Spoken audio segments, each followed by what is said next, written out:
Hi everybody, Debbie here with Garden Style. So, how is your summer going so far? I know in a lot of parts of the country you guys have literally been burning up.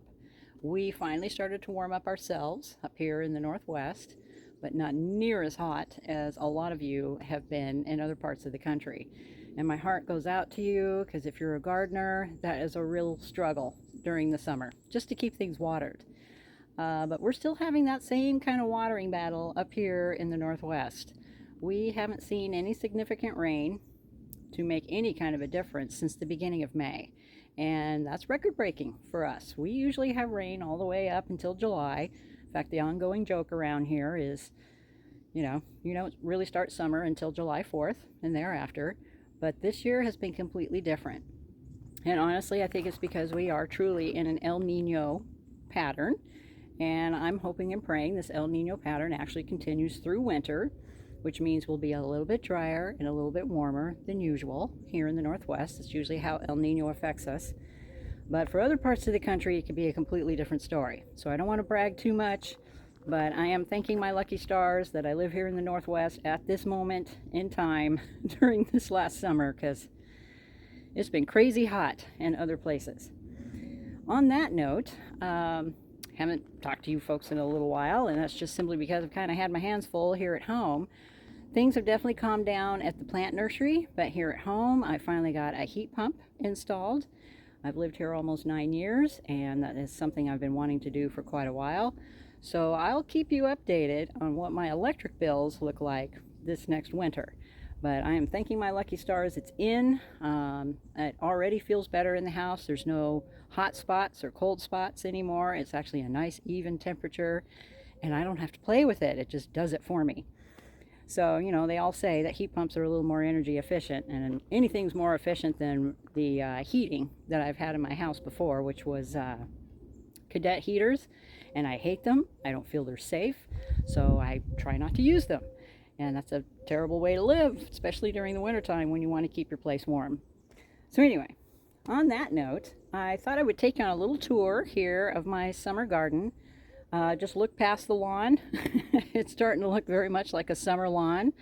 It's definitely starting to turn brown. That's what it does here in the Northwest. When we start to dry out, our grasses turn brown during the summer, and of course they're bright, fabulous green during the winter. So I've done nothing to try and repair it. There's no sense in doing that until we get to fall and temperatures start to cool off a little bit. So I'm hoping by the end of August, beginning of September, I can get out here and I can aerate this lawn and do some reseeding and get it back up to speed again. Because it's literally been burnt to a crisp in some places. And in other places, it never recovered from all the moss that I incurred this last winter from it being so wet. So anyway, I'm going to take a little walk here. I'm going to flip this video around just to kind of show you. Luckily, it's an overcast day today, so hopefully the glare won't be too bad as far as the sun is concerned. I just wanted to show you this bed of petunias right here. Believe it or not, this is only 6 plants. No, they're not super petunias from Proven Winners. These are actually the next best thing. These are called Super Cascade petunias, and they're doing exactly that. You can see they're starting to flow over the sidewalk. In fact, I got a couple there I need to trim back because they're just gone berserko. But yeah, 6 plants filled in this big corner right in here. And I thought I didn't have enough when I first put them in. In the background there, you'll see some phlox around the bird bath there, and that's probably one of my favorite summer perennials because once they start blooming, they never quit. But tour you around. This is the barberry rose glow. Really pretty when it gets its new growth on it. You can see it's kind of pink with the variegated leaves on it. They're very prickly though. They're not fun to trim. So I let my brother do that. By the way, my brother is staying with me for a little while. He just moved here from Hawaii.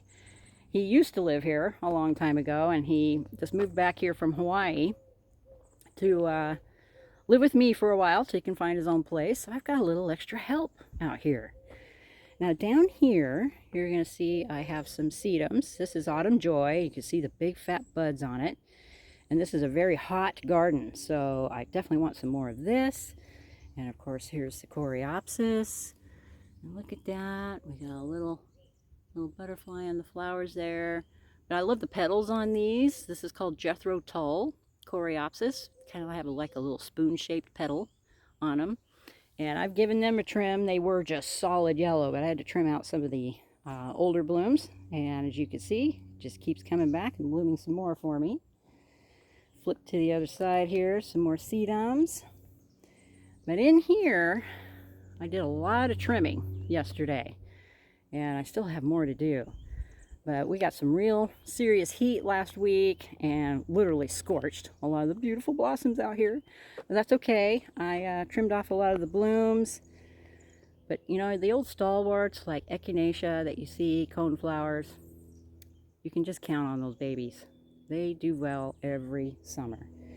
And I've installed some more this past spring, and you can see I've got lots of different colors going on here.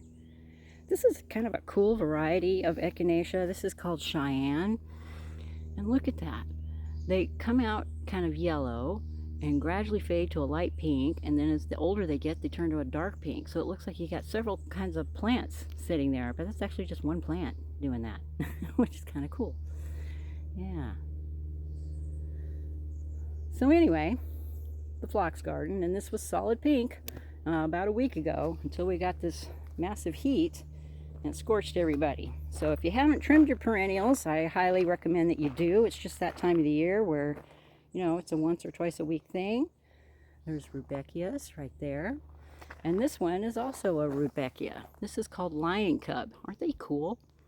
And I haven't had to trim these or anything yet. Even as the flowers get older, they still look great. So I'm kind of impressed with that new variety. And I just put those in this last spring. But yeah, lots of phlox, of course daisies. And I've got massive dahlias. Look at that. And I love dahlias because they'll just take the blooms all the way into fall. And then down here, here's another new specimen I put in. This is an aster. You can see I still have some trimming I gotta do in here. Do some deadheading. But I love these because they start to appear in late summer, early fall. And you can see it's just loaded with buds here, and it'll just keep going until it gets so cold it can't take it anymore. But I put 3 plants in here because on either side I have an Ito peony and a crepe myrtle and another peony on the other side. So when they're quiet, I just installed something that will at least put a little color here in the garden until we get a little further into late summer, early fall. There's some more Coreopsis. This is a different variety in here. It has more of a feathery type of leaf on it. One of my favorite perennials in here, because it's another one, just keeps going. This is another aster right here. Aster Monch is the name of this one. More of a daisy type flower. And again, they're just getting started, but they're starting to bloom their little hearts out as well. And as I take you down the border here, things just feel a little quiet as we get into late summer. These are Roseanne geraniums. I cannot say enough about this plant. It gets kind of a little straggly, you know, gets a little bit leggy, but I trim off the edges, and honestly, it'll start coming out over the lawn right here, and I just mow over them. It just encourages more blooms. It's one of those plants that just gets started in May and just keeps on going. It just never stops. So another favorite of mine as a border plant. And then a couple new specimens I put in this year. Right here we have Agapanthus. And what does that do? It throws color in there when the daylilies are done. See that? I just cut them all back. So at this time of the year, in late summer, this is a perfect time to start walking your yard and looking to see where it's real quiet, where you don't see a whole lot going on. I don't feel it necessary to add anything into this garden because the foliage kind of speaks for itself. This is Jack Frost Brunera right here. And of course hostas, lots of those. One of my favorite grasses, which is a Carex Evergold grass. They keep their color like this all year round. And I gave them a haircut in the spring. I cut them all the way back, and you can see they recover. and just look glorious now with their new blades. But yeah, this is a perfect time to start walking the yard and looking to see where you can add color for fall. Look at this. These are new. This is called Louisia. It's a succulent. And I put them right on the outside border here because the sun just kind of whips right by the front of the border and it gets super hot. So I needed something that was a little more drought resistant. This is a different one right here. Look at that. Isn't that a pretty color? But I cut them back and they just keep coming back with more blooms. So again, it's another one of those fantastic perennials. There's more Roseanne right here, geraniums. Those fabulous. So yeah, this is what I do at this time of the year. Don't be afraid to plant in the summer. Just know that if you do, just keep things well watered. That's the ticket right there. And if you can't, by all means, visit your nursery. This is the time of the year to pick up some smoking deals on perennials, shrubs, and if you can't plant them right away or you're afraid to because of the heat, no worries. Just keep them in the pot. That's all the nursery is going to do. Keep them watered until you're ready to put them in the ground in the fall. What a beautiful grove of Japanese forest grass. That's only like 3 or 4 plants in there, and they originally went in. And they just get beautiful and fluffy and definitely fill the border, without a doubt. Gorgeous hydrangea in the back. And I'll whip you around to this side. Here's some more phlox. Beautiful bush rose right there. It's blooming. And check this guy out. I can't say enough about this plant. This is Hypericum, or St. John's wort. And this is the time of the year where they really come into their own with all their berries. Look at all the pink berries on there. Isn't that great? What I love about this plant is it's drought tolerant once it's established. The deer will not eat them. And they're doing something year round. And in the fall, they'll kind of get a scarlet, kind of bronzy color to their leaves. So it's always doing something, except for maybe in the winter. And that's okay. I'm not out here a whole lot during the winter anyway. So anyway, there's a little piece of the backyard. I'm just going to kind of circle around. Just ignore my lawn. It's just brown right now. Can't wait for some more free water from Mother Nature, some rain. That's the back border, and I'll take you to a different part of the garden. Well, look at that. Spaghetti squash. That's probably the 4th or the 5th one that I've had here out of 2 plants. The others are sitting on the table on the deck. Finally got to the point where I had to pick them. But what a fun time of the year to start harvesting vegetables. And then let me just pan over here. If you don't have fruit trees in your yard, find a way to put some in. Because it's just a fabulous reward when you start to get fruit. Trees didn't produce much last year, and I think that had a lot to do with the type of spring that we had. It was so cold. The trees started flowering, but the bees did not want to come out. So there wasn't a whole lot of pollinating going on. But this year, different story. Every time I come over here, I find more apples. But between these 2 trees, I have a Cosmic Crisp and I have a Liberty apple tree. You see those up there? So the Liberty helps to pollinate the Cosmic and back and forth. So that kind of guarantees you that you're going to get some fruit. Crab apples are good too for pollinating apple trees, in case you didn't know that. We got cherry tomatoes coming. I have regular tomatoes coming. They're awfully slow in ripening though. And look at this. Don't you hate that? This has a lot to do with extreme weather. When you see tomatoes do this, there's nothing chewing on it. It just has to do with calcium more than anything. I need to add some more calcium to the soil. Now over here, different type of Hypericum. Look at the red berries on this one. And this has a little bit darker leaf too, but aren't they pretty? Love, love, love, love, love that. Yeah, I've already harvested tons of beans, and I have 2 bare beds here where I used to have lettuce and spinach, And I'll be planting another crop of that here in a couple of weeks. I'm just waiting for those temperatures to come down a little bit. I could put some shade over them, but honestly, I'm just about lettuced out. I've had my fair share of leafy greens at the moment. But now we're feasting on cucumbers and tomatoes and all sorts of other things starting to come out of the garden.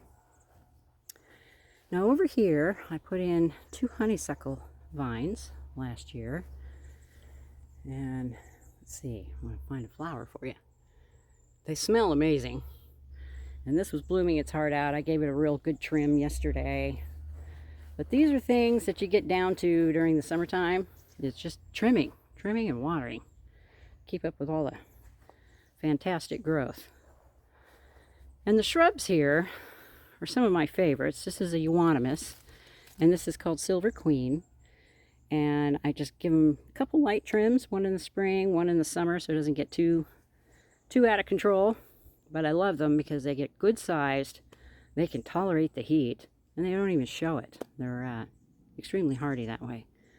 Euonymus. Now here's another great specimen. And I'm really starting to get into heathers and Kaluna, heather, Erica, Kaluna heath. This is a heath, or no, I'm sorry. I always get them confused. This is a heather.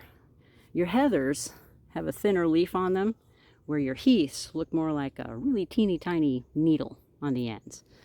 But you can see this is a summer bloomer, and they're just getting started. It'll be solid, like dark pink in here pretty soon.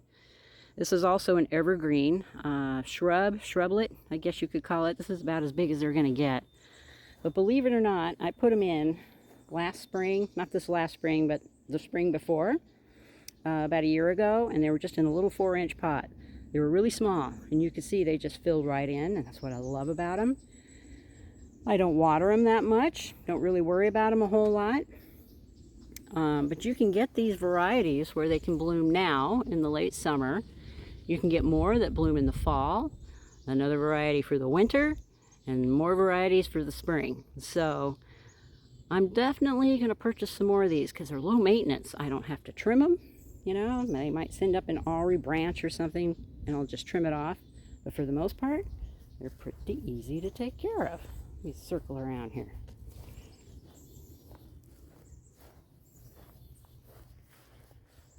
So yeah, just 3 little plants, and they were in little 4-inch pots. And that's about the size they're going to get now. Alright, let me take you to another part. Okay, so this is a cedar, pendula actually, and you can see here where it curves over, and it's actually a serpentine kind of shape to it, if you can see down there through the grasses. But I'm getting ready to put in another stake so I can take the end of it and actually curl it so it goes this way again. And you can train them to do that, but these things can turn into monsters, so you try and give it a place where it can grow. But you got these beautiful long branches that start to drape down, very much like a curtain. And so I want to keep training it up so we can enjoy more of those types of branches. And right now you can see the end is hiding down in there in the grass somewhere. I just got to get another stake and I can train it to go back up. But another favorite grass of mine right here in front is called Carex. And I do believe it's not an Evergold. It might be Evergold. There's an Eversheen, so that's definitely not an Eversheen. The Eversheen is more green. So I think this is an Evergold where it has more of the white variegation in it. But people, this is the time of the year to start planting grasses. I'm going to try and back up a little here so you can see, kind of get an idea what this looks like. There you go. Again, I trimmed these all the way down to the ground in the spring. They had maybe 4 or 5 inches of stem by the time I was done trimming them all. And you can see they just bounce right back. So if your grasses are looking a little ratty, especially after the winter time, don't be afraid to trim them. Trim them back and they will come right back just like these guys did. And you can see how beautiful and graceful they are. Now another cool plant is this one down here. And this is also a sedum. Beautiful ground cover, and they have these really pretty kind of pink purplish type of leaves on them, And I don't know if you can see it's starting to get buds, but these bloom as well. And this is called Sun Sparkler Sedum. And I fell in love with these. They're extremely drought tolerant. Again, just like everything else I've got sitting here in this garden, because these are in the sun probably 10 hours a day, just getting cooked. And they don't even flinch.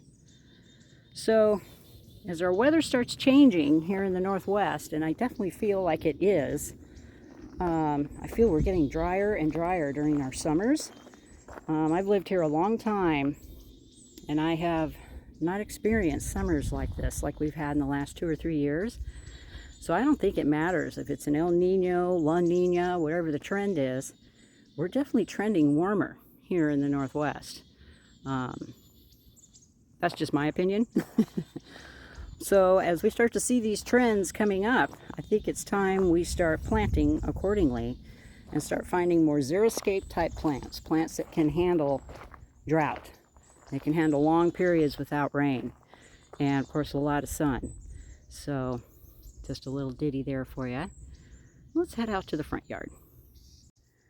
So here's another beautiful hydrangea. This is a lace cap, if I can talk. And you can see how it's kind of got a double star bloom on them. They're just so delicate and really pretty. And you see how they're kind of got a bluish tint to them, which just means I have a whole lot of acid in my soil here.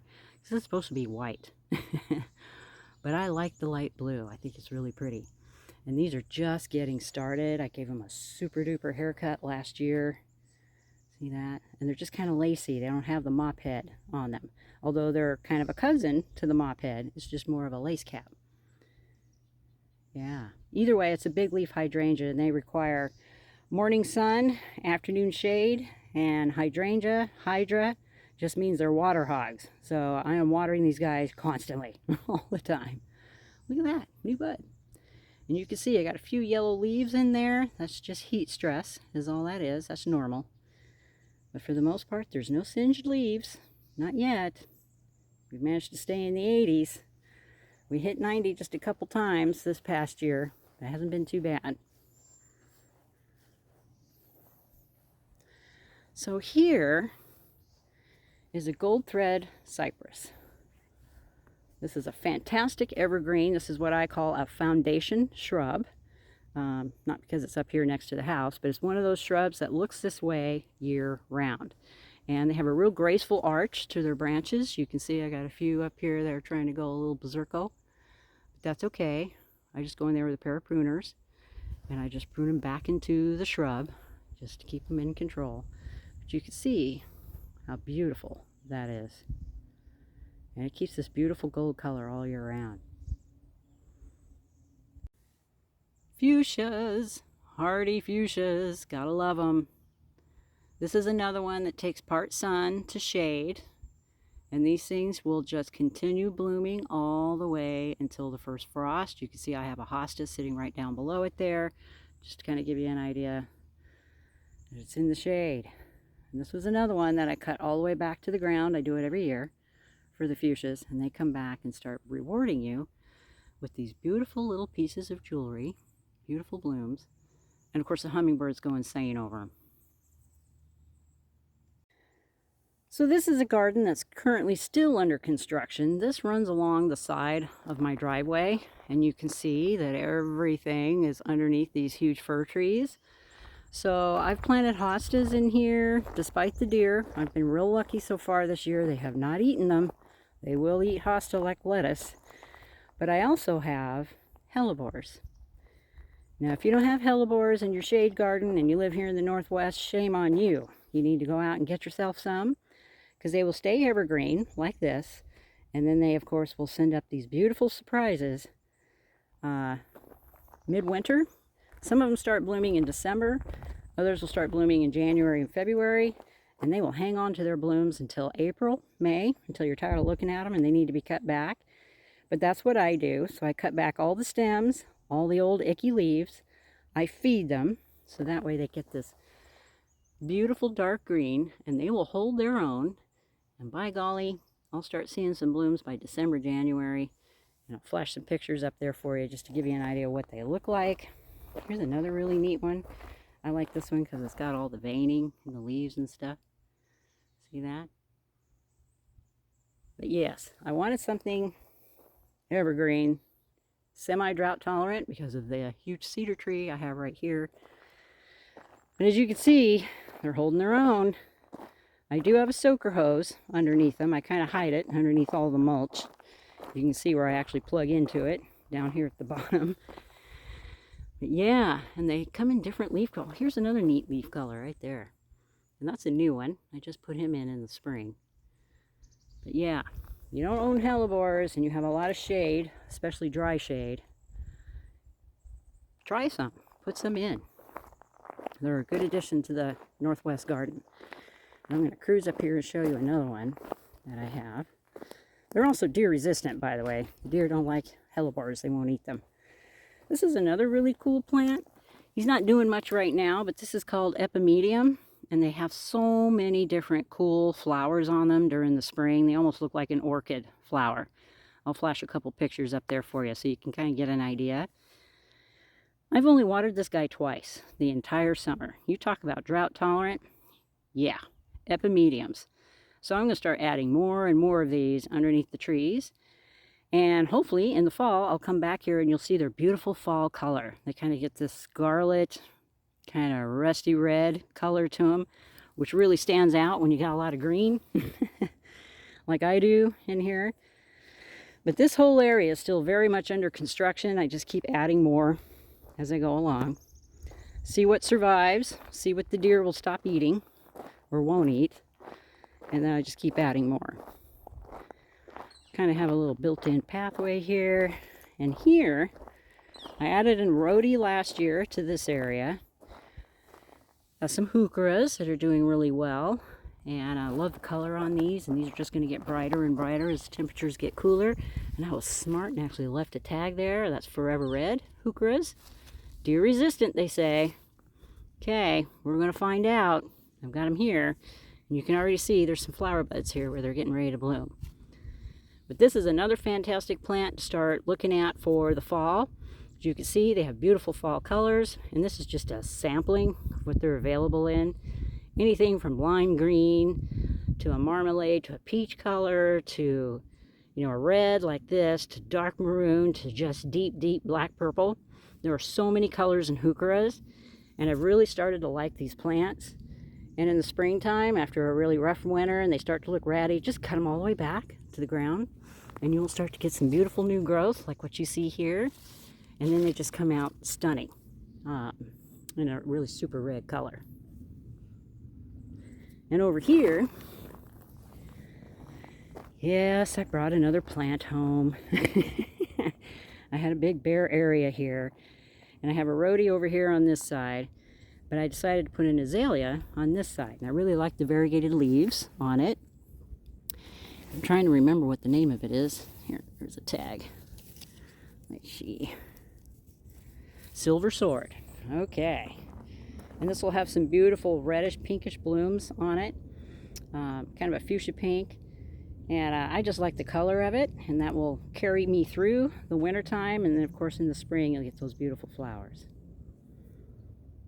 So check out the coleus in this planter. Holy cow.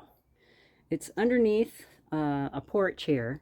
It gets a little bit of sun in the afternoons, and it's getting blooms on it here, which I don't particularly care for. I like to pinch the blooms off and just encourage more of the foliage. But this guy was just a youngster. He was only 4 or 5 inches tall. Give you an idea and get back far enough. Look how big he is. And he has a cousin on the other side. It's the same exact variety, but you can tell which one actually gets a little more sun. You see this one? There's a little more green with the maroon that runs down in between, because he's more in the shade. So what a difference getting a little bit more sun. Look at that. Shows a little more color. So I tried to get them to match, but hey, plants will do what they want to do. But yeah, they turn into small shrubs in these planters. And I got some, of course, some more forest grass right here, along with some ferns. You can tell it's a little bit shadier up here on my front porch. But here's a cool idea for you right here. Sorry about the trash cans. I haven't taken them into the garage yet. I've probably planted these planters at least 15, 20 different times. And I've gotten to a point where I was constantly replacing plants every year. So I got tired of it. And I decided to put a boxwood in here instead. And this just happens to be a variegated boxwood, as you can see there. And just turn them into nice little topiaries, into a round ball. And they fit these planters perfectly here. And guess what? I don't have to plant it again for a while. Saves me a little extra time and of course some work. But and they still look stunning. They still look really pretty.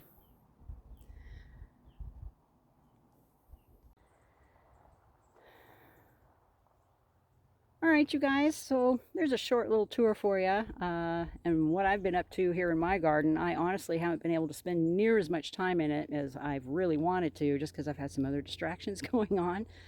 Things like heat pumps being installed. I'm getting ready to relocate my mom. She currently lives out in Nebraska. She's 87 years old, and I can't stand to see her out there for another winter in Nebraska. So I'm getting ready to fly out in September and pick her up and bring her home with me. So she's going to stay with me for a while until we can find a nice place for her to stay. But she's there all by herself. And of course, when you get to that age, you're not ready to give up your independence, but yet physically and mentally, you're at a point where you know you're going to have to give up something in order to lead a quality of life. Plus, I want her closer to me and my brother, her family. I mean, there's only 3 of us, besides my dad, who currently lives in Alabama. God rest his soul. He is suffering some humid, very hot temperatures down there as well. But yeah, so I've been very preoccupied with relocating Mom. And so I haven't been able to spend near as much time as I had promised I would during the spring. But you know, things happen. Life happens. But it doesn't mean I'm ignoring you guys. So here, over the next couple of weeks, now that we're finally in transition at the nursery and we're starting to get in more plants for fall to bring you fall color. And of course, we get into September, it's no holds barred. You can plant anything because we're starting to get cold and the weather turns and we start to get more water, more free water from Mother Nature. And we can start planting trees and shrubs again. And that'll just leave me a whole new set of plants that I can talk with you about. So anyway, that's what's taking up some of my time. Hopefully your summer is going well, and stay cool out there. And I'll get back in touch with you here real soon with grasses. I want to talk a lot about grasses and asters. There are so many different varieties of asters out there, and I really want to talk about them because I think they get overlooked a lot. And anemones. And there's so many different varieties of them as well. So I want to touch on all those things for you. Meanwhile, you want to get a hold of our email or newsletter, you can go to our website at sunnycrestnursery.com, sign up for our newsletter. And of course, any questions, concerns you may have, you can email me at gardenstylenw@gmail.com, which will be in the description box down below. And of course, any comments or questions, and by all means suggestions. I'm always open to suggestions as to subjects I can talk about other than just plants. So yeah, feel free to leave some of those in the comment box down below. And hope to talk soon. Take care. Bye for now.